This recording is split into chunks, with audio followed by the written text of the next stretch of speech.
Hello hello. हाँ भाई, last class में हम देख रहे थे स्प्रिंग फोर्स के बारे में। क्या पता लग गया था? स्प्रिंग फोर्स की वैल्यू एफ एस, यानी कोई भी अगर आपके पास एक स्प्रिंग है और मैं अगर बोल देता हूं कि उसके अंदर एक्सटेंशन एक्स आ गया है, आपने फोर्स लगाया था एफ, ठीक है ना, और स्प्रिंग कांस्टेंट है के, एक्स अगर है उसके अंदर एक्सटेंशन या कंप्रेशन, एक्सटेंशन या कंप्रेशन, तो हमने बताया था कि जो स्प्रिंग फोर्स होता है, जो स्प्रिंग फोर्स होता है उसकी वैल्यू हमें मिल जाती है कितनी? एफ एस, ये हो जाता है के एक्स। ये हमने देख लिया था कि कोई भी स्प्रिंग एक्स एक्सटेंशन या फिर एक्स कंप्रेशन के केस में के एक्स फोर्स लगा रही होती है, ठीक है ना। तो अब बात आती है, कई सारी स्प्रिंग अगर हमें क्वेश्चन में दी है तो कई बार स्प्रिंग फोर्स की डायरेक्शन निकालने में लोग गलती कर देते हैं। तो याद क्या रखनी है? डायरेक्शन फोर्स की जो होगी, always always tries to restore natural length, हमेशा ही नेचुरल लेंथ करने की कोशिश करती है स्प्रिंग। तो आप फोर्स की डायरेक्शन इसी हिसाब से निकालो कि फोर्स हमेशा डायरेक्टेड होना चाहिए नेचुरल लेंथ की तरफ, ठीक है ना। अब कॉम्बिनेशन का मतलब ये है कि एक से ज्यादा स्प्रिंग अगर क्वेश्चन में दी है तो हम इंडिविजुअल भी सॉल्व कर सकते हैं। एफबीडी में आप हर एक स्प्रिंग को ड्रॉ करो, जैसे यहाँ पे मैंने क्वेश्चन किया था, तो यहाँ पे 3 स्प्रिंग्स थी, तो मैंने तीनों को एफबीडी में ड्रॉ किया और फिर सॉल्व किया। उससे बेटर क्या होगा कि हम कॉम्बिनेशन में तीनों स्प्रिंग को किसी एक स्प्रिंग से रिप्लेस कर सकें। तो उसके लिए दो तरह के कॉम्बिनेशन होते हैं। पहला कहलाता है सीरीज कॉम्बिनेशन।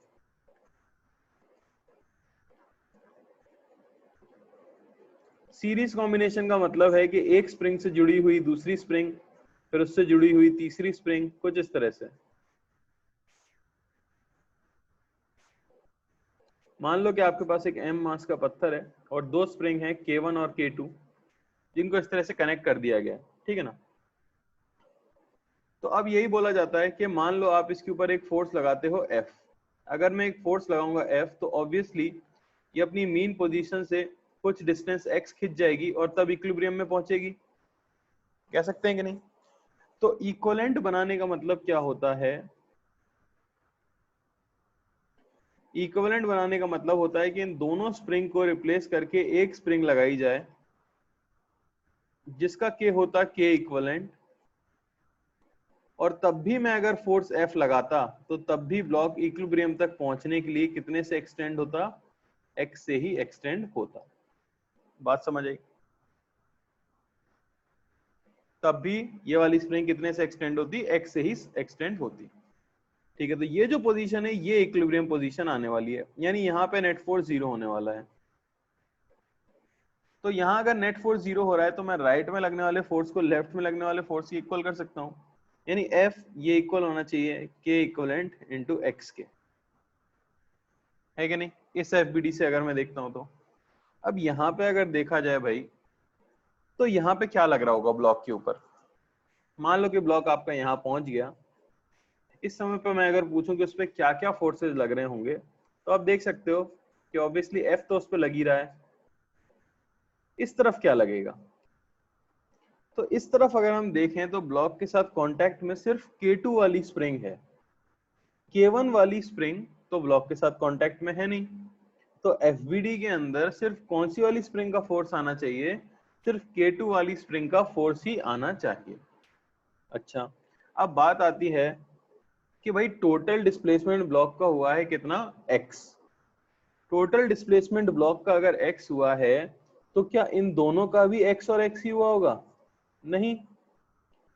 आपको ये पता है कि टोटल पत्थर राइट में डिस्प्लेस हुआ x से, उसका कुछ हिस्सा ये वाली स्प्रिंग खींची होगी, कुछ हिस्सा ये वाली स्प्रिंग खींची होगी, और तब जाके टोटल क्या हुआ होगा? x हुआ होगा। यानी कि मैं कह देता हूं कि इसमें एक्सटेंशन था x1, इसमें एक्सटेंशन था x2।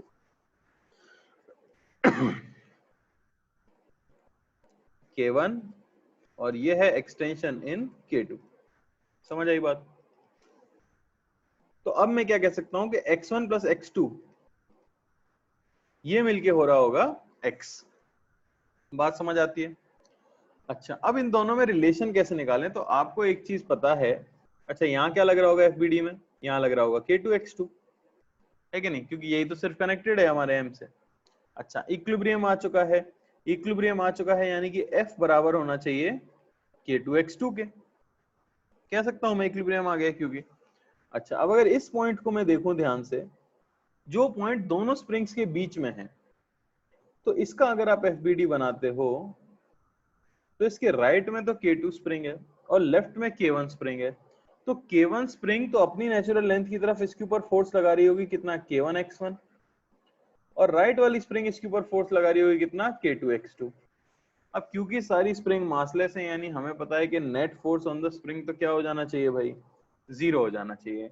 यानी यहां से आपको मिल जाता है कि K1X1 ये इक्वल होना चाहिए K2X2।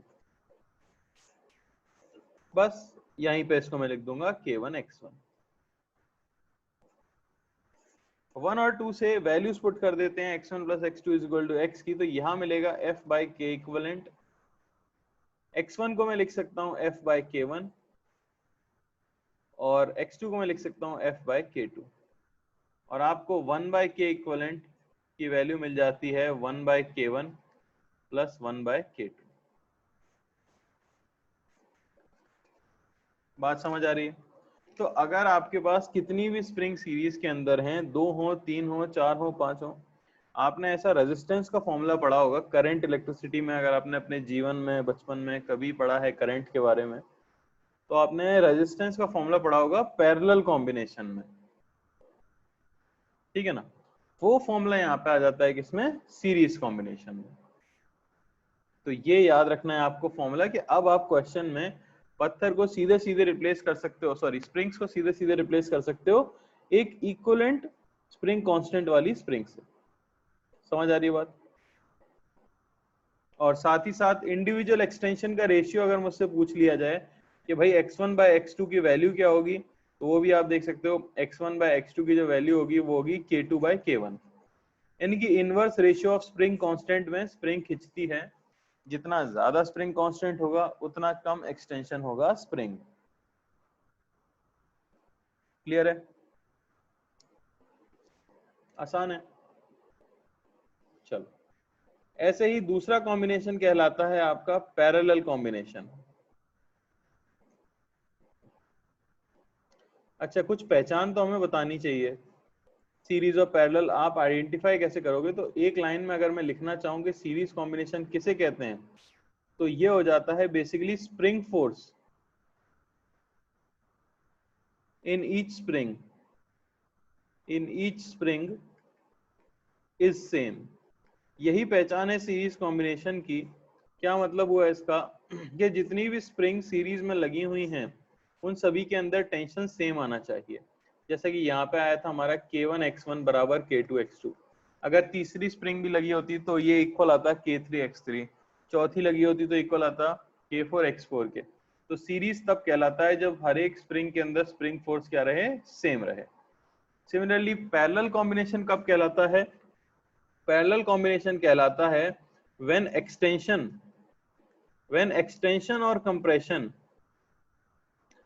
extension or compression in each spring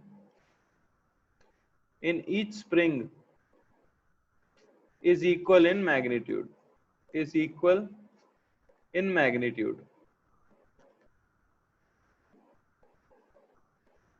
समझ आई ना बात? अगर आपने एक कॉम्बिनेशन में ढेर सारी स्प्रिंग लगाई हैं, फिर आपने ब्लॉक को थोड़ा सा डिस्प्लेस किया, जिसकी वजह से हर एक स्प्रिंग के अंदर इक्वल अमाउंट में एक्सटेंशन आया हो या कंप्रेशन आया हो, तो उन सभी को पैरेलल के अंदर कंसिडर कर लिया जाता है। ये सीधी ट्रिक आप याद कर सकते हो। समझ आ रही है बात? ठीक है ना? तो कैसा होता है पैरेलल कॉम्बिनेशन? देखो इस तरह से, मान लो कि वॉल है और दो स्प्रिंग है हमारे पास, और ये वो ब्लॉक से कनेक्टेड है। ये आपका K1, ये है आपका K2।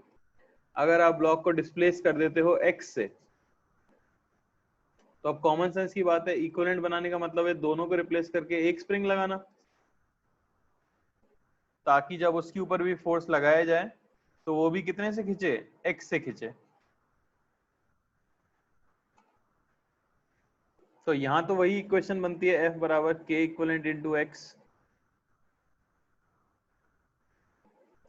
यहाँ आप देख के बताओ कि भाई पत्थर अगर x से डिस्प्लेस होगा आगे, तो ऊपर वाली स्प्रिंग कितने से खींचेगी? x से ही खींचेगी। नीचे वाली स्प्रिंग भी कितने से खींचेगी? x से ही खींचेगी। और दोनों ही m से कनेक्टेड है, तो FBD के अंदर दोनों आने वाले हैं। तो यहाँ लगेगा भाई K1x, यहाँ लगेगा भाई K2x। तो यहाँ इक्विलिब्रियम के लिए F बराबर होना चाहिए K1x प्लस K2x। दोनों इक्वेशन को इक्वेट करोगे, K equivalent into x, K1x plus K2x। K equivalent की वैल्यू आपको मिल जाएगी कितनी? K1 plus K2। यानी जो फॉर्मूला रेजिस्टेंस में सीरीज का आता है वो स्प्रिंग के अंदर किसका आ जाता है? पैरेलल का आ जाता है। तो स्प्रिंग्स अगर पैरेलल में लगी हुई हैं तो डायरेक्टली आप उनका कोएफिशिएंट क्या कर सकते हो? ऐड कर सकते हो। अरे क्लियर हुआ? कोई डाउट किसी को? ठीक है, तो सवाल कर लेते हैं भाई।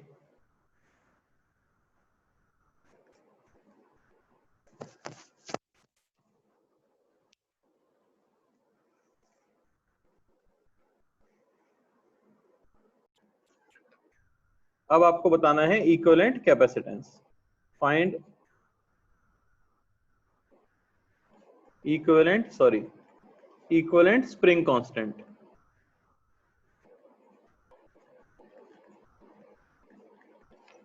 ठीक है, तो पहला क्वेश्चन ये रहा भाई।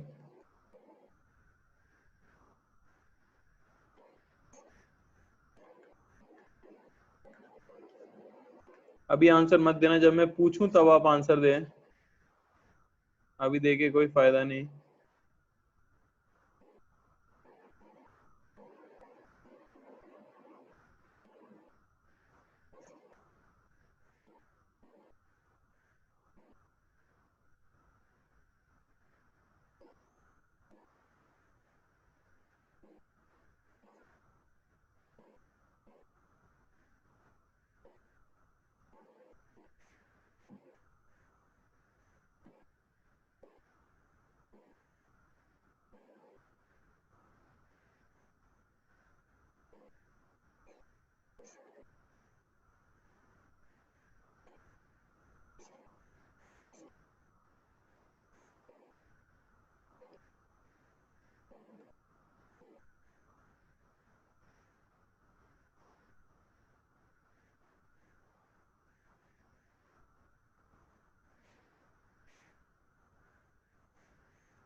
हाँ भाई बताओ। कॉमन लगा के सभी का बस के इक्विवेलेंट की वैल्यू लिख दो, पांचों केसेस की। आपको सिर्फ सीरीज और पैरेलल पहचानना है।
हाँ, तो देखो सबसे पहले ये वाला कॉम्बिनेशन है, आप देख सकते हो दोनों स्प्रिंग डायरेक्टली कनेक्टेड नहीं है। दोनों स्प्रिंग अगर डायरेक्टली कनेक्टेड नहीं है तो सीरीज तो है नहीं है। दूसरी बात, अगर मैं इसे x से नीचे ले जाऊं तो दोनों ही स्प्रिंग x से ही खींचेंगी, तो ये पैरेलल कॉम्बिनेशन है। पैरेलल में k इक्विवेलेंट हो जाता है k1 प्लस k2, यानी इसमें आ गया 3k। सेकंड में आप देख सकते हो ये 2k और ये 2k एक दूसरे से डायरेक्टली कनेक्टेड हैं, तो ये सीरीज में है। सिमिलरली ये 4k और 4k सीरीज में है, तो इन दोनों का इक्विवेलेंट क्या आ जाएगा, तो मैं कह सकता हूँ 1/k इक्विवेलेंट ये होना चाहिए 1/2k प्लस 1/2k। तो इधर का k इक्विवेलेंट तो आ गया k। सिमिलरली यहाँ का निकालना पड़ेगा, तो 1/k equivalent 1/4k plus 1/4k, यानी k इक्विवेलेंट यहाँ का आ गया 2k। तो ये 2k और यहाँ का k, अब ये दोनों देख लो आप किस में है, पैरेलल में है, तो डायरेक्टली जुड़ के कितने हो जाएंगे 3k। ये आपका आंसर है। ये थर्ड क्वेश्चन के अंदर जो बच्चा डाउट पूछ रहा था उसका आंसर है ये।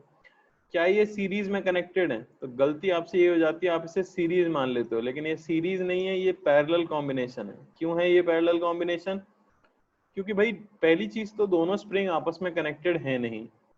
दूसरी चीज, अगर मैं पत्थर को राइट में ले जाऊं x से, तो इसमें एक्सटेंशन आएगा कितना x, और इसमें कंप्रेशन आएगा कितना x। तो एक्सटेंशन और कंप्रेशन की वैल्यू मैग्नीट्यूड में अगर इक्वल आ जाए तो वो पैरेलल कॉम्बिनेशन होता है, यानी ये भी पैरेलल कॉम्बिनेशन है। तो ये मिलके क्या हो जाएगा 2k प्लस k, 3k आपका आंसर होगा थर्ड पार्ट का। बात समझ आई। थर्ड में बहुत लोगों से गलती होगी, समझने की कोशिश करो, आपको लगेगा ये सीरीज कॉम्बिनेशन है पर एक्चुअली ये पैरेलल कॉम्बिनेशन है। क्यों, क्योंकि दोनों स्प्रिंग सीरीज में है ही नहीं, दिख ही नहीं रहा हमें, सीधे जुड़ी हुई थोड़ी है ये। सीरीज के लिए तो स्प्रिंग से स्प्रिंग जुड़ी हुई होना जरूरी है, यहाँ स्प्रिंग से स्प्रिंग तो जुड़ी हुई ही नहीं है। समझ आ रही बात।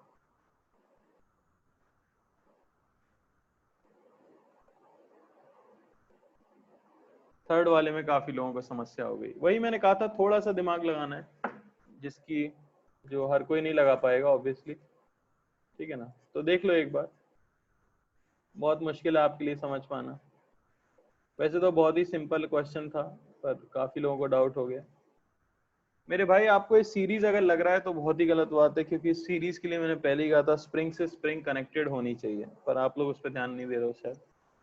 और मैंने कहा था पैरेलल के लिए अगर एक्सटेंशन और कंप्रेशन का मैग्नीट्यूड स्प्रिंग्स में इक्वल हो तो वो पैरेलल कॉम्बिनेशन होता है। अब बात आती है भाई, अगर मैं पत्थर को x से इधर डिस्प्लेस करूं तो ये वाली स्प्रिंग पिचकेगी x से और ये वाली स्प्रिंग खिंच जाएगी x से, तो क्योंकि एक्सटेंशन और कंप्रेशन इक्वल है तो फिर क्या होना चाहिए, उन्हें पैरेलल में होना चाहिए। अगर आप इस तरह से नहीं कर पा रहे तो आप एफपीडी बना सकते हो ऑब्वियसली, जो कि ऑब्वियस नहीं करना है हमें, बेकार मेथड है, एकदम फालतू मेथड। फिर भी कुछ लोगों ने कहा है तो मैं कर देता हूँ। अगर हम x से डिस्प्लेस कर रहे हैं तो ये स्प्रिंग में एक्सटेंशन आया है, तो ये अपनी नेचुरल लेंथ पे जाना चाहेगी, तो वो इधर फोर्स लगाएगी 2kx। इसमें कंप्रेशन आया है तो ये बाहर की तरफ धकेलना चाहेगी और कितना फोर्स लगाएगी kx। आप देख सकते हो टोटल नेट फोर्स कितना लग रहा है 3kx। ये होना चाहिए k इक्वलेंट इंटू एक्स, और k इक्वलेंट की वैल्यू मुझे मिल गई कितनी 3k। तो थर्ड पार्ट का भी आंसर क्या है 3k है। आई होप सभी को क्लियर हो। फोर्थ पार्ट की अगर हम बात करें तो आप देख सकते हो 2k और 3k ये तो पैरेलल के अंदर है, साफ दिख रहा है हमें। तो ये मिलके कितने हो गए भाई, ये हो गए 5k। यानी अब डायग्राम ऐसा हो जाएगा, ये k और ये 5k। अब फिर से ये सीरीज नहीं है, ये पैरेलल है, 5k प्लस k ये हो जाएगा 6k।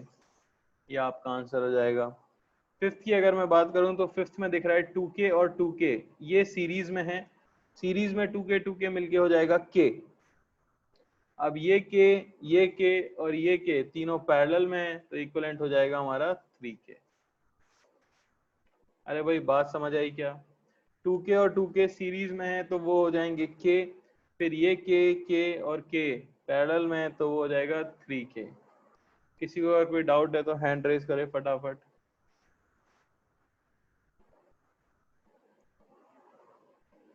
बहुत बढ़िया रोहित, किसी को कोई डाउट है तो जल्दी से बोले।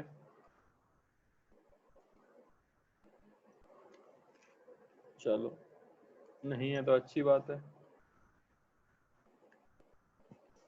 और देख लेते हैं जरा।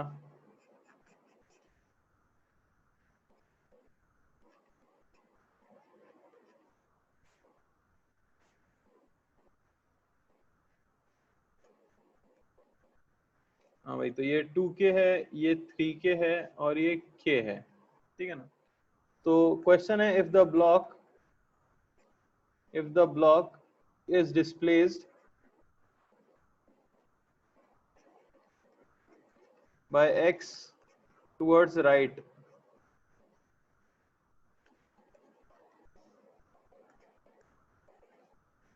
the change in length of s1, s2 and s3 respectively is। बता दीजिए रिस्पेक्टिवली क्या होगा चेंज। ये s1 है, ये s2 है और ये आपकी स्प्रिंग 3 है। x से आपने पत्थर को डिस्प्लेस किया राइट में, तो इंडिविजुअल चेंज इन लेंथ क्या होंगे।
हाँ भाई, तो देखो उन्होंने पूछा है कि भाई क्या होगा इंडिविजुअल एक्सटेंशन या कंप्रेशन। तो ऐसा इमेजिन करो आप कि आपका ब्लॉक अपनी पोजीशन से x डिस्टेंस आगे चला गया है। तो अगर हमारा ब्लॉक अपनी पोजीशन से x डिस्टेंस राइट में चला गया है, तो एक चीज तो क्लियरली दिख रही है भाई। क्या क्लियरली दिख रहा है हमें कि जो S3 है हमारी, जिसका स्प्रिंग कांस्टेंट K है, उसकी लेंथ तो कितनी कम हो गई है, x कम हो गई है। तो उसमें कंप्रेशन तो कितना है, x है। ठीक है, तो कंप्रेशन इन S3 ये सिंपली आपका क्या हो गया, x हो गया। अब बात है कि जो S1 है और S2 है, ये मिलके कितना एक्सटेंड हुए होंगे, ये मिलके एक्सटेंड हुए होंगे x। तो मान लो ये x1 खींची है, ये x2 खींची है, इसका 2k है, इसका 3k है। तो मैं कह सकता हूं कि x1 प्लस x2 ये मिलके हुआ है x। और रेशियो हमने देख लिया था, x1 बाय x2 ये होना चाहिए, इनवर्स रेशियो था, यानी कि 3/2। तो अब मैं सिंपली यहाँ पे लिख सकता हूँ, अगर मुझे कैलकुलेट करनी है वैल्यू, तो मैं सिंपली कह सकता हूँ क्या, x1 प्लस x2 को मैं लिख सकता हूँ सिंपली 2/3 x1, ये होना चाहिए x, यानी कि 5x1/3 ये होना चाहिए x। और x1 की वैल्यू आपको मिलेगी 3/5x। सिमिलरली x2 की वैल्यू आपको मिल जाएगी 2/3 इंटू 3/5x यानी कि 2/5x। किसी का कोई डाउट है तो हैंड रेज करो।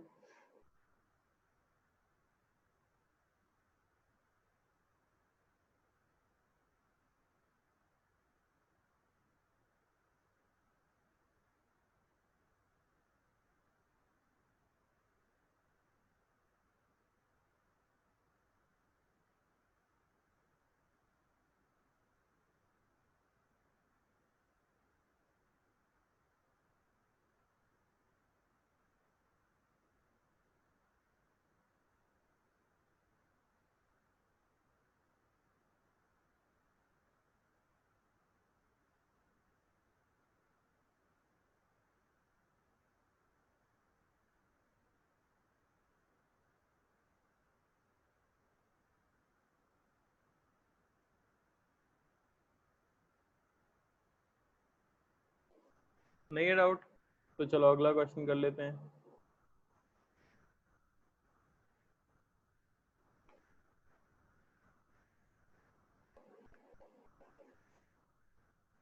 अब सबको समझ तो आ रहा होगा, मैं उम्मीद कर रहा हूँ, ठीक है ना? तो ध्यान से करना ये वाला क्वेश्चन।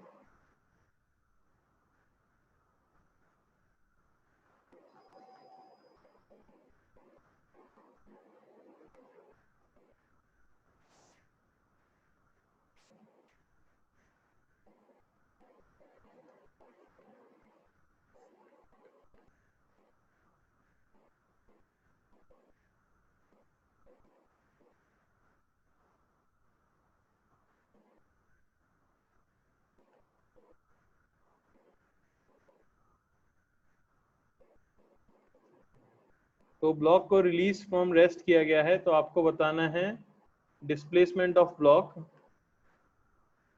डिस्प्लेसमेंट ऑफ ब्लॉक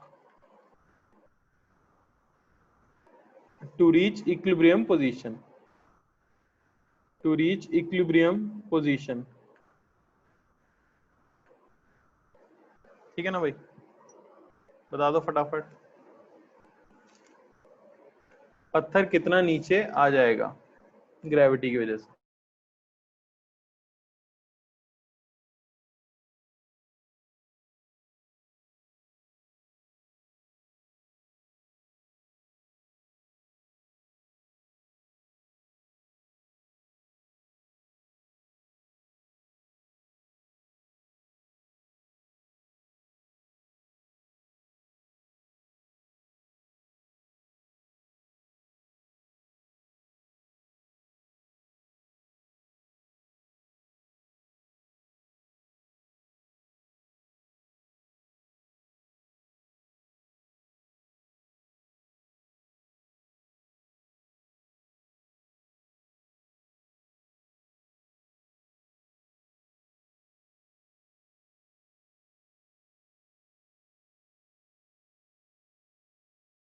तो आप इन सारी स्प्रिंग्स को हटा के एक स्प्रिंग से रिप्लेस कर दो और फिर आप इक्विलिब्रियम कंडीशन लगा दो, सबका आंसर आ जाएगा, देख लेना। सारी स्प्रिंग्स का के इक्विवेलेंट निकाल दो बस।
चलो तो देख लेते हैं सीधा सीधा, k और k ये पैरेलल में है, 2k ये 3k ये भी पैरेलल में, ये इनके साथ भी पैरेलल में, बस 4k और 4k सीरीज में है, तो वो कितना हो जाएगा 2k।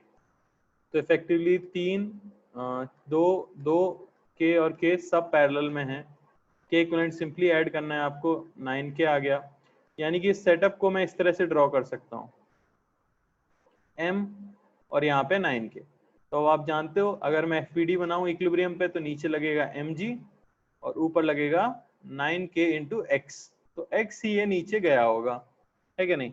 तो 9k इंटू एक्स ये होना चाहिए mg, x आपको मिल जाएगा कितना, mg बाय 9k। सीधी सी बात है, बस हमने क्या किया, इक्विवेलेंट स्प्रिंग से इसे रिप्लेस किया और मान लिया कि वो नीचे आ गया होगा x। ऐसा करने से इक्विवेलेंट स्प्रिंग में x का एक्सटेंशन आया तो उसने ऊपर फोर्स लगा दिया 9kx।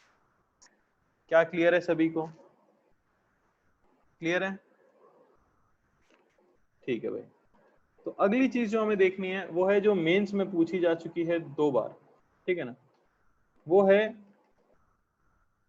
New spring constant, new spring constant after it is cut.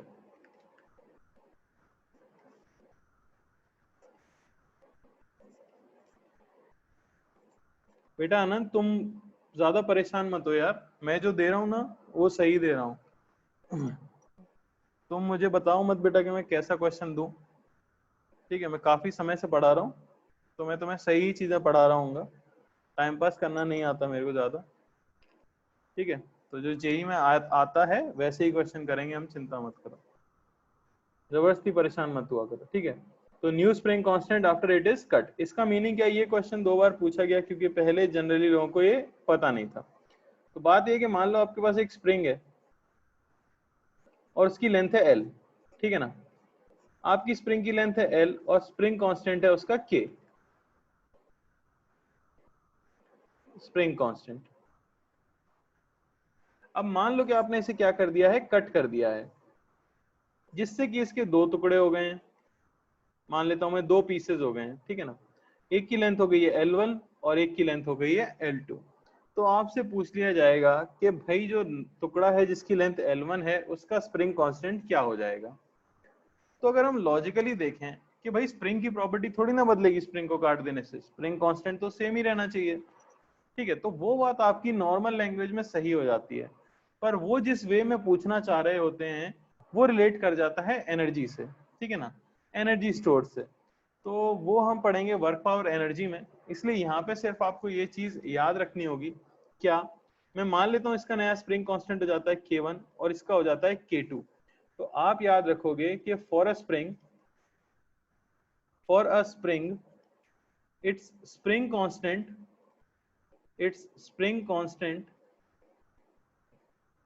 into length of the spring into length of the spring, भाई ये चीज ना कांस्टेंट रहती है, ये आपको याद रखना है। यानी k इंटू एल ये क्या रहता है, कांस्टेंट रहता है। बेटा नंबर ऑफ टर्न्स का कोई मतलब नहीं है, लेंथ से मतलब है। नंबर ऑफ टर्न्स मैंने ऐसा शब्द सुना नहीं है, लेंथ से मतलब है यहाँ पे, नंबर ऑफ टर्न से मतलब नहीं है, ठीक है। k इंटू एल क्या रह जाता है, कांस्टेंट रह जाता है, आपको सिर्फ ये याद रखना है। तो सिंपली मैं कह सकता हूं कि पहले स्प्रिंग कांस्टेंट था k, टोटल लेंथ थी l, ये इक्वल होना चाहिए लेफ्ट वाले टुकड़े का है K1L1, ये इक्वल होना चाहिए K2L2, याद रह सकता है। यानी स्प्रिंग की लेंथ अगर आपने हाफ कर दिए काट के, आपने बीच से काट दिया, 2 टुकड़े हो गए, तो किसी भी एक टुकड़े का क्योंकि लेंथ हाफ हो गया है तो स्प्रिंग कांस्टेंट क्या हो जाएगा, डबल हो जाएगा, ठीक है ना। तो क्वेश्चन जो मेंस में आया वो ये है, क्वेश्चन है a spring of spring constant K is cut in 2 parts with lengths in ratio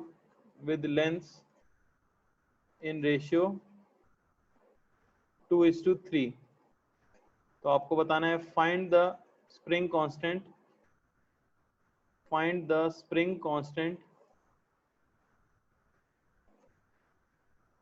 of smaller part.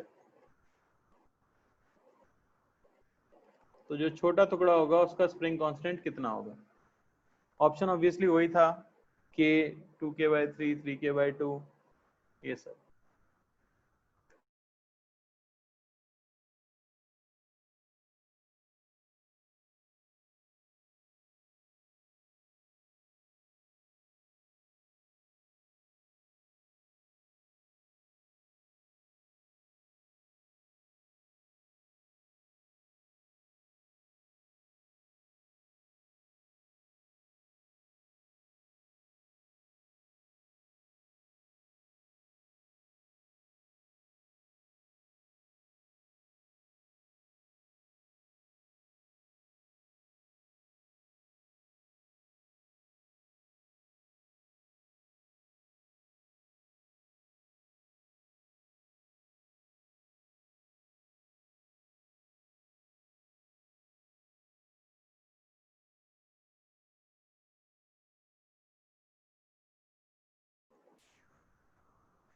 ठीक है, तो बड़ा ही आसान सा क्वेश्चन है।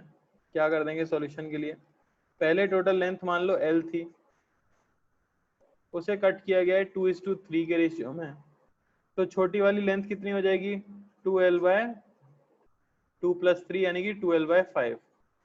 ये छोटे टुकड़े की लेंथ है, बड़े टुकड़े की लेंथ 3L/5। अब बस k इंटू एल को कांस्टेंट करना है, तो k इंटू एल इनिशियली था, अब हो जाएगा k डैश और लेंथ हो गई है 2L/5, तो k डैश की वैल्यू कितनी आ गई 5k/2। क्लियर है? Spring constant of smaller part कितना आ जाएगा 5k/2 आ जाएगा। तो बड़ा ही आसान सा सवाल है, आ चुका है इसलिए बस मैंने बता दिया। ठीक है, याद रखना है आपको। अब चल लेते हैं ढंग की चीज के ऊपर थोड़ी सी, वो है acceleration of blocks just after spring is cut। ठीक है ना?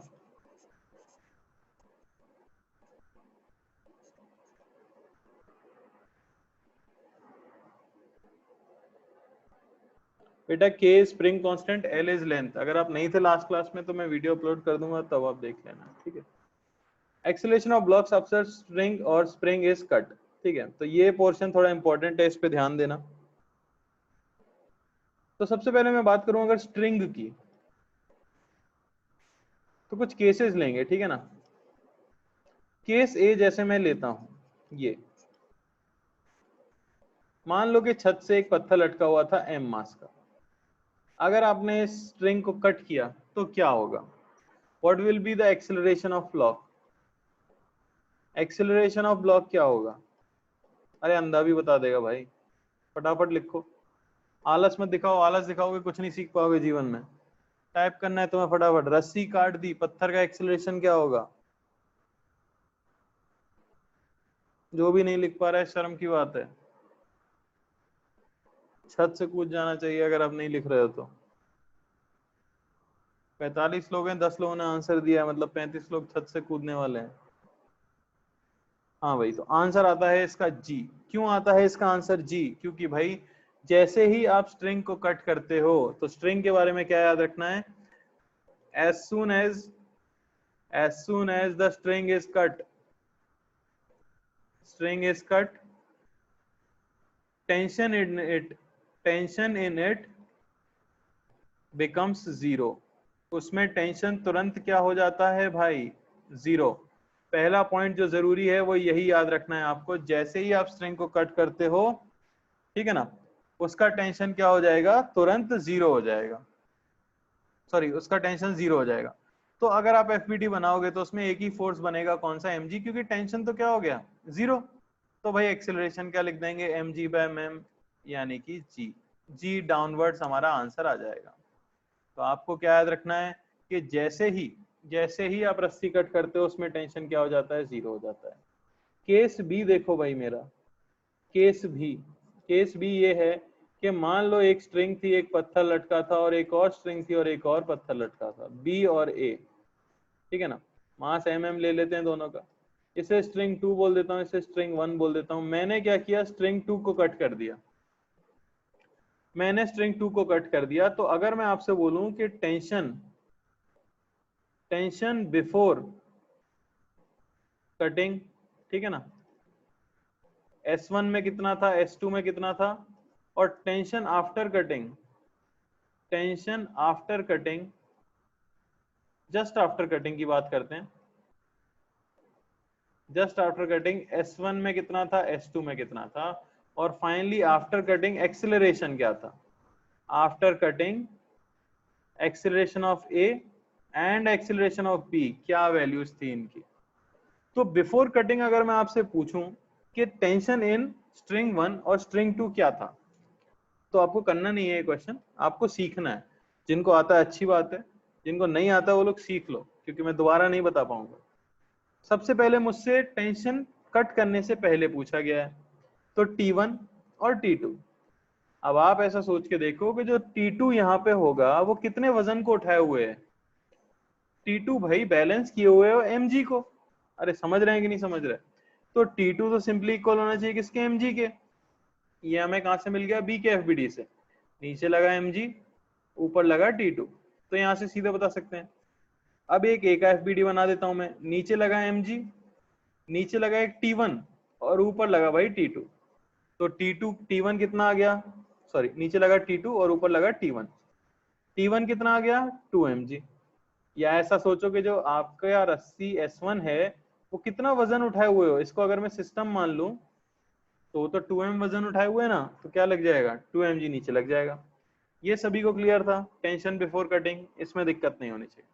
टेंशन आफ्टर कटिंग, आपने T2 को कट कर दिया, T2 को कट करते ही हमने कहा है जिसे कट करते हैं उसमें टेंशन तो क्या हो जाता है, 0। तो S1 में टेंशन क्या होगा। अब आपको एक चीज पता है कि अगर मैं नीचे वाली रस्सी कट कर रहा हूं उससे T1 तो 0 हो गया, सॉरी T2 तो 0 हो गया, यहाँ T2 लग रहा था, यहाँ mg लग रहा था, और यहाँ T1 लग रहा था। तो ये चीज तुरंत क्या हो गई है, 0। तो ये चीज 0 तुरंत हो भी गई, तो ब्लॉक थोड़ी ना चल सकता है, वो तो लटके ही रहेगा, क्योंकि यहाँ पे तो स्ट्रिंग है ना। तो T1 अब कितना हो गया होगा, T1 अब कितना हो गया होगा, mg हो गया होगा। एक्सीलरेशन ऑफ A बोला जाए तो 0 रहेगा, क्योंकि वो तो रस्सी से बंधा हुआ है, और B का बोला जाए तो एक्सीलरेशन क्या हो जाएगा, g डाउन। क्या ये क्लियर हुआ है क्या आपको? यहां से पॉइंट क्या याद रखना है, जैसे वहां पे पॉइंट याद रखना था कि स्ट्रिंग को कट करते ही उसमें टेंशन 0 हो जाता है, तो यहां से जो पॉइंट आपको याद रखना है वो पॉइंट है कि इफ अ स्ट्रिंग, या सीधे अगर मैं लिख दूं, अगर ज्यादा रामायण ना लिखते हुए, कितना टाइम लगा टेंशन चेंज होने में T1 में, कितना टाइम लगा, कुछ टाइम ही नहीं लगा। तो आपको याद रखना है tension in a string, tension in a string can change, tension in a string can change instantaneously। यानी कि आपने, अगर आप चाहो तो आप किसी भी स्ट्रिंग के अंदर टेंशन को इंस्टेंटेनियसली बदल सकते हो। जैसे ही हमने नीचे वाली स्ट्रिंग कट की थी, ऊपर वाली स्ट्रिंग ने अपने अंदर के टेंशन को 2mg से बदल के क्या कर लिया था, mg कर लिया था। अगर वो ऐसा नहीं करती तो A के ऊपर ऊपर की तरफ फोर्स लग जाता 2mg, और नीचे लगता है mg, तो A तो ऊपर चलने लग जाता। ऐसा तो होता नहीं है ना दुनिया में। क्या ये क्लियर है आपको? अरे क्लियर है कि नहीं भाई? बस, तो ये तो काफी इंट्यूटिव था, सिंपल था। दूसरी चीज क्या है, if a spring is cut, if a spring is cut, अगर आपने एक स्प्रिंग को कट कर दिया तो क्या होगा। तो एक पत्थर है जो कि स्प्रिंग से कनेक्टेड है, भाई कुछ ना कुछ एक्सटेंशन आया होगा। आपने क्या किया, स्प्रिंग को कट किया। पूछा जाए अब एक्सेलरेशन ऑफ ब्लॉक क्या होगा, बताओ भाई फटाफट। जो लोग छत तक पहुंच गए थे उनके पास एक और रास्ता है लौट के आने का, बता दो। स्प्रिंग को कट करते ही, केस ए ले रहा हूं मैं, स्प्रिंग को कट करते ही एक्सेलरेशन ऑफ एम क्या होगा, बताइए। बिल्कुल सही बात। अरे आपने कट कर दी तो अब उसका फोर्स थोड़ी ड्रॉ कर पाएंगे। अगर आपने कट कर दी तो उसका फोर्स नहीं ड्रॉ कर पाएंगे, यानी याद क्या रखना है, tension in the spring, tension in the spring, tension in the spring just after it is cut, just after it is cut becomes zero, becomes zero। अरे सही बात है भाई, कट ही कर दिया तो क्या बचा, तो एफबीडी में क्या ड्रॉ करूंगा मैं, स्प्रिंग फोर्स तो करूंगा नहीं, mg, तो mg बराबर ma, और a आपको मिल गया कितना, g डाउनवर्ड। साधारण सी बात है। तो भाई स्ट्रिंग हो, स्प्रिंग हो, या कुछ भी हो, अगर आप उस चीज को काट ही दोगे तो फिर वो एफबीडी में नहीं बनने वाली, इसमें कौन सी बड़ी बात है, कोई बड़ी बात नहीं है। दूसरी चीज, केस बी की मैं आपसे बात करूं, केस बी ये रहा भाई, एक हमारे पास स्प्रिंग है, एक हमारे पास ब्लॉक है ए, एक हमारे पास स्ट्रिंग है और एक ब्लॉक है बी, दोनों का मास m है। मैंने इस स्ट्रिंग को कट किया है, मैंने स्ट्रिंग को कट किया है, तो पहले मैं आपसे पूछूंगा कि बिफोर कटिंग, बिफोर कटिंग, ठीक है ना, इसे मैं S1 बोल रहा हूं और इसे मैं S2 बोल रहा हूं, और यहां पे मैं ले लेता हूं आफ्टर कटिंग, आफ्टर कटिंग। तो बिफोर कटिंग T1 की और T2 की वैल्यू क्या होगी, यानी स्प्रिंग में टेंशन और स्ट्रिंग में टेंशन कितना होगा, और आफ्टर कटिंग T1 और T2 की वैल्यू क्या होगी, और एक्सीलरेशन ऑफ A और एक्सीलरेशन ऑफ B क्या होगा, ध्यान से करें कृपया।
चलो देख लो, एक क्वेश्चन से सीख लेते हैं, ठीक है ना।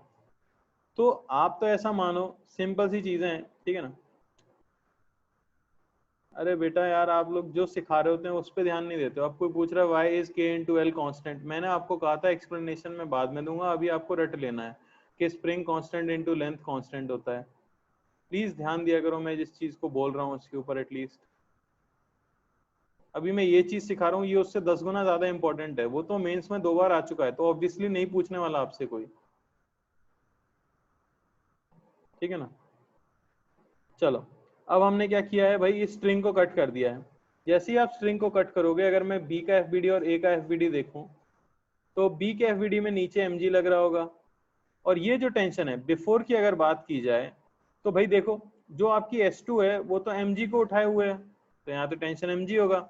और ये स्प्रिंग जो है वो 2m मास को उठाए हुए थी पहले, तो उसमें टेंशन 2mg होना चाहिए था। जैसे ही आपने स्ट्रिंग को कट किया, उसका टेंशन जीरो हो गया। पहले यहाँ पे टेंशन ड्रॉ करता मैं, पर अब वो क्या हो चुका है, जीरो हो चुका है। ए के लिए मैं बोलूं तो mg नीचे है, इस पे भी टेंशन नीचे लगता, लेकिन अब वो टेंशन भी क्या हो चुका है, जीरो। तो स्प्रिंग का फोर्स कितना लगेगा?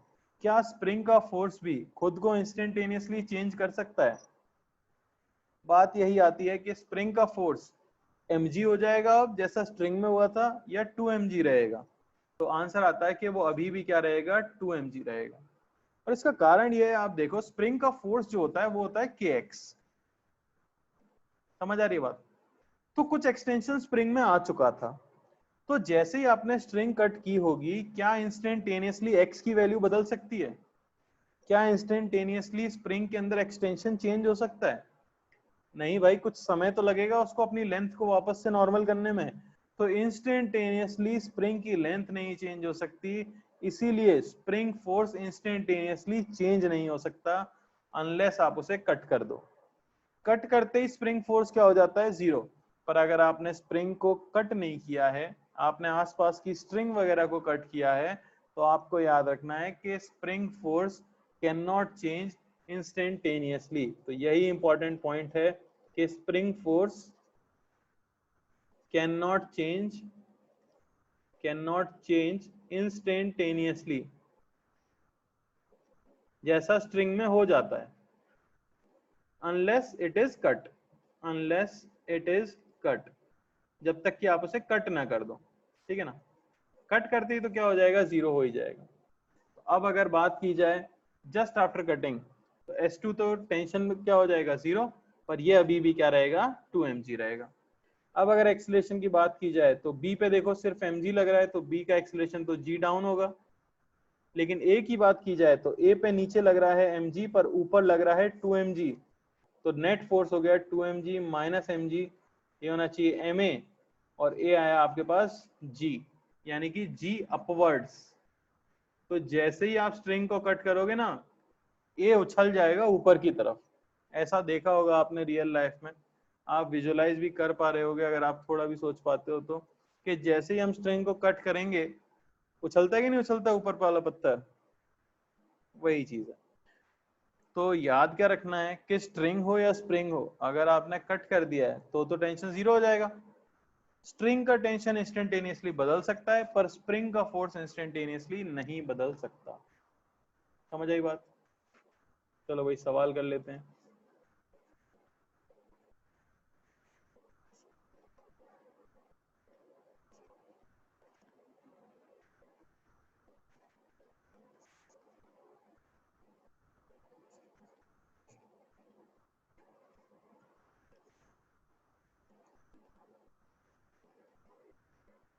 ठीक है ना, तो इसे S1 बोल देता हूं, ये S2 है, ये S3 है, ठीक है। तो आपको बताना है just after S3 is cut, तो acceleration of A, B and C respectively कितना होगा, बताओ। पहले की सिचुएशन निकाल लो, बाद की सिचुएशन निकाल लो, फाइनल एफबीडी बनाओ और एक्सेलरेशन बताओ।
ठीक है, चलो देख लेते हैं। तो जस्ट पहले अगर मैं देखूं, जस्ट पहले मैं हमेशा बिफोर का डेटा लिख लेता हूं, तीनों का एफबीडी जस्ट पहले का बना लेता हूं मैं।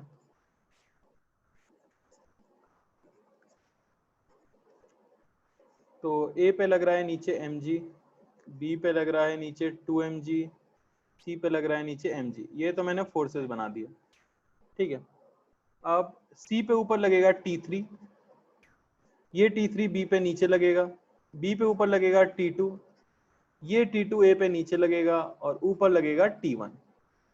ये पहले की सिचुएशन है। T3 की वैल्यू क्या होगी, तो ये स्प्रिंग m मास को उठाए हुए है, तो ये ऑब्वियसली क्या है, mg है।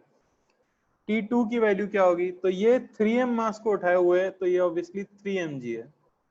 और फाइनली T1 की वैल्यू क्या होगी, तो वो 4m मास को उठाए हुए है, तो ये 4mg है। अब क्या कट किया है हमने, स्प्रिंग कट की है। स्प्रिंग कट करते ही कट की गई स्प्रिंग में टेंशन तो क्या हो जाएगा, जीरो हो जाएगा, यानी ये टर्म तो क्या हो गई है, जीरो। तो ऑब्वियसली ये भी क्या हो गई है, जीरो। तो इसके एक्सीलरेशन की अगर बात की जाए तो सिंपली हो जाएगा mg/m, यानी कि g डाउन। तो c का एक्सीलरेशन तो g डाउनवर्ड्स है, ठीक है ना।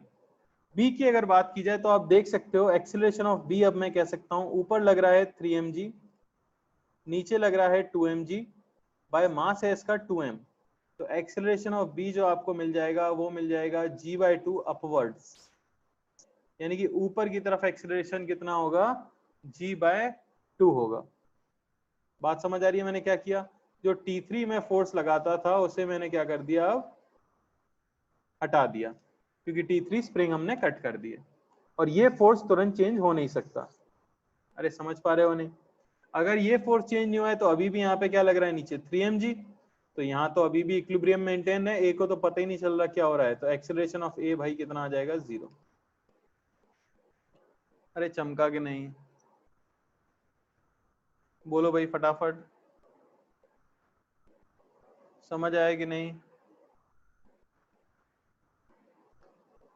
एक और, एक और कर लेते हैं भाई। लास्ट वाला क्या है, लास्ट वाले में तो क्या था भाई, उसमें क्या डाउट है, ऊपर लग रहा है 4mg, नीचे लग रहा है mg, और T2 तो चेंज हुआ नहीं है, तो 3mg नेट फोर्स जीरो। बेटा आप एफबीडी नहीं बना रहे ना यार, वही तो दिक्कत है, जिनका भी आंसर नहीं आ रहा वो मेरे मेथड से नहीं कर रहे हैं, अपना अपना मेथड को ही लगा रहे हैं, इसलिए आपका आंसर नहीं आ रहा, ना कभी आएगा, ठीक है। तो मैंने यहाँ पे सी का एफबीडी बनाया था, तो मुझे T3mg मिला था। अब वो T3 किस पे लगा था, बी पे भी लगा था, इसलिए बी इक्विलिब्रियम में था। बी पे देखो ऊपर 3mg था, नीचे नेट 3mg था, पर जैसे ही अपने स्प्रिंग को कट किया T3 गायब हो गया, तो नीचे का फोर्स कम हो गया, तो नेट फोर्स क्या लग रहा है, ऊपर 3mg नीचे 2mg, नेट फोर्स ऊपर mg अपॉन मास 2m, यानी कि g/2 आपका एक्सेलरेशन आ जाना चाहिए। सीधा साधा सिंपल सा। चलो थोड़ा अच्छा क्वेश्चन कर लेते हैं। थोड़ा यार जैसे बताया जाए ना वैसे ट्राई किया करो एक बार। मैं जानता हूँ आप लोग ज्यादा तेज समझ लेते हो, पर ठीक है फिर भी।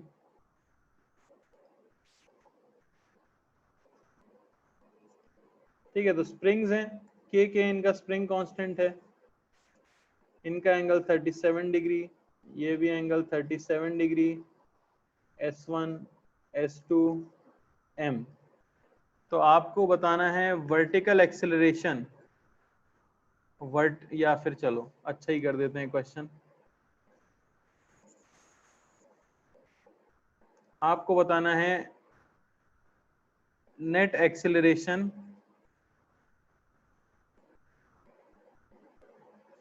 Of M just after S2 is cut.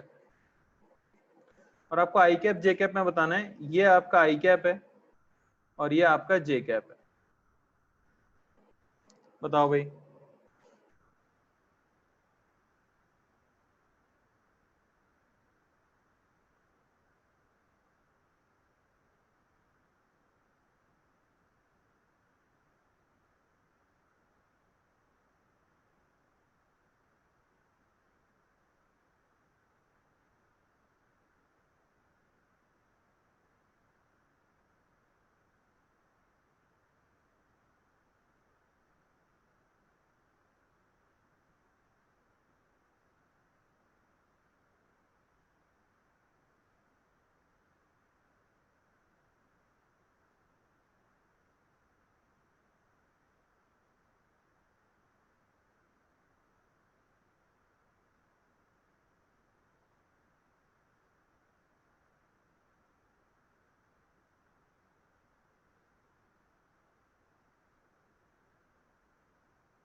चलो देख लो, तो श्रेष्ठ कर पाया अभी सिर्फ, अच्छी बात है बहुत, बाकी लोग पता नहीं क्यों नहीं कर पा रहे हैं।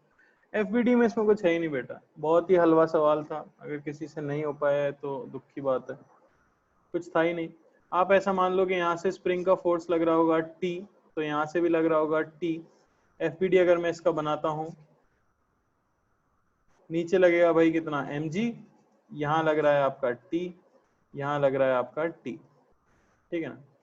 ये एंगल्स आपको 37 डिग्री दिए हुए हैं, आपको y में बैलेंस करना है फोर्स, तो मैं कह सकता हूँ इसका कंपोनेंट ऊपर और इसका कंपोनेंट ऊपर, यानी 2t sin 37 डिग्री, ये इक्वल होना चाहिए mg के, और t की वैल्यू हमें मिल जाएगी कितनी, 5 mg/6, ये आपका टेंशन होगा।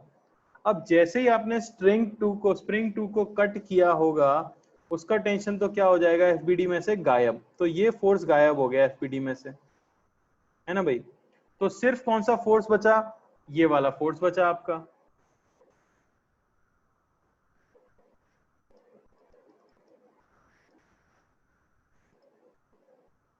ठीक है ना।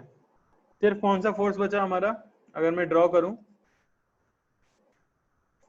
तो m के ऊपर नीचे लगा है mg,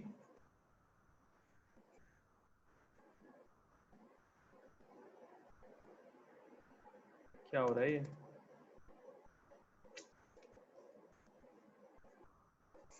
हाँ m के ऊपर नीचे लगेगा mg, और यहाँ पे एक बचा होगा सिर्फ t, बाकी फोर्स तो गायब हो चुका है, ये वाला टी तो गायब हो चुका है। तो अब बस दो कंपोनेंट लेने थे भाई, बहुत ही आसान सवाल था। यहाँ पे लेना था आपको टी साइन 37, और यहाँ लेना था आपको टी कॉस 37, यानी ये हो गया 4/5, ये था 5/6 mg, 4/5 इंटू 5 mg/6, यानी ये 2/3 mg आ गया लेफ्ट में, और ऊपर की तरफ फोर्स आ गया कितना, 3/5 ऑफ 5/6 mg, यानी कि mg/2। तो बेसिकली m पे जो फोर्सेस लग रहे हैं वो नीचे लग रहा है mg, इस तरफ लग रहा है 2/3 mg, ऊपर की तरफ लग रहा है mg/2। तो बस y में अगर इक्वेशन लिखूं मैं, तो mg माइनस mg/2, ये होना चाहिए मास इंटू ए वाई, तो y में एक्सिलरेशन तो मिल गया g/2 j कैप, और x में अगर इक्वेशन लिखूं तो x में फोर्स है 2/3 mg, ये होना चाहिए mass into acceleration in x, acceleration in x हो गया भाई कितना 2/3 g आई कैप। तो आंसर जो एक्सिलरेशन का आता है वो आता है 2/3 g I cap plus g/2 j cap. अरे समझ आया क्या, तो आप लोग मेहनत करना बंद कर चुके हो, जो काफी दुख की बात है, थोड़ा सा सीरियस हो जाओ यार, ठीक है ना। दो बच्चे ही कर पाए थे सिर्फ, तो अच्छी बात नहीं है भाई ये,